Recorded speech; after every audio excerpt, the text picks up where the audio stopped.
So, Faith, can you tell our audience who you are and what you do? I am the president of the Tourette Syndrome Association of New Jersey. We're a statewide 501c3 servicing families with Tourette syndrome and associated disorders. I have an adult son who has Tourette. He was actually diagnosed in 1990, so it took me 4 years to get on the bandwagon. When our son was first diagnosed, Bill, there was precious little resource here in the state of New Jersey to support families with Tourette. We went for almost 7 years without diagnosis for him. And during that time, we went from doctor to doctor and resource to resource, and it was our responsibility to try to piece it together.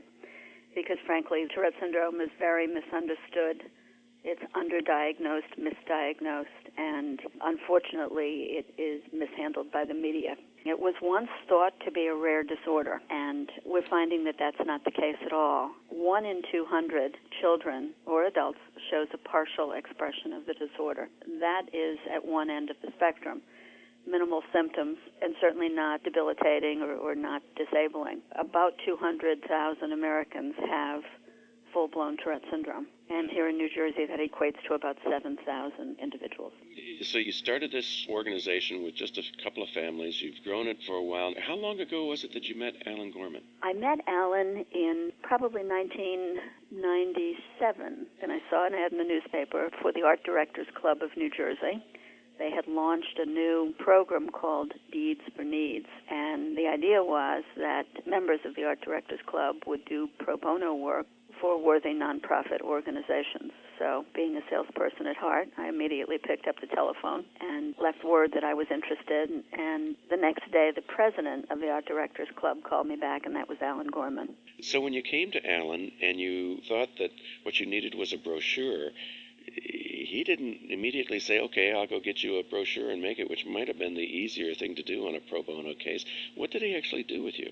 We actually sat down and talked about the organization, what it looked like, where I wanted to take it, what I thought my needs were, the goals of the organization, the mission of the organization, which I had mentioned we had established, although we had established little more at that point. And frankly, he took on a role that drew me to him immediately because it was one of a consultant. He listened to what I had to say, and I could see the wheels turning, and I knew that a number of the things that I said he probably disagreed with at that point. He brought me back down to the beginning of the project. I tend to be a big picture person, very much a big picture person, and Allan's response was, okay, well, what is it we need to get started? And he not only helped to develop a plan with me, but he's been with me every step of the way during implementation. Allan's input was exactly what we needed at that point in time. He did help us strategize. He helped us put things in perspective. From the beginning, we talked about mission, and we tested that, and we've tested that together every step of the way. We started out as a very small organization, all volunteer-based organization, and really there wasn't any time to do anything extra. We just needed somebody to guide us as to what needed to be done and the best way to do it. What have the results been from doing this with Allan? I mean, what do you think the overall impact of having Allan work with your organization has been over these past several years? Allan has been a valuable resource every step of the way. We consider it to be a partnership. It's brand spa / TSA&J, if you will. We certainly couldn't be where we are without his input. Everything that TSA&J shows the public has his stamp on it. I mean, there's anything we do at all that doesn't come from or go through Allan first.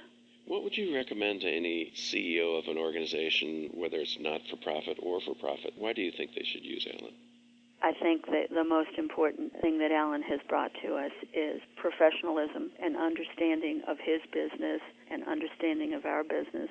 There's no question that the first time I came to Allan, he could have helped me develop a brochure and sent me on my way, but that's not the way he does business. He's very much a consultant, and I enjoy working that way. He has become a part of our business, a very valuable part of the business.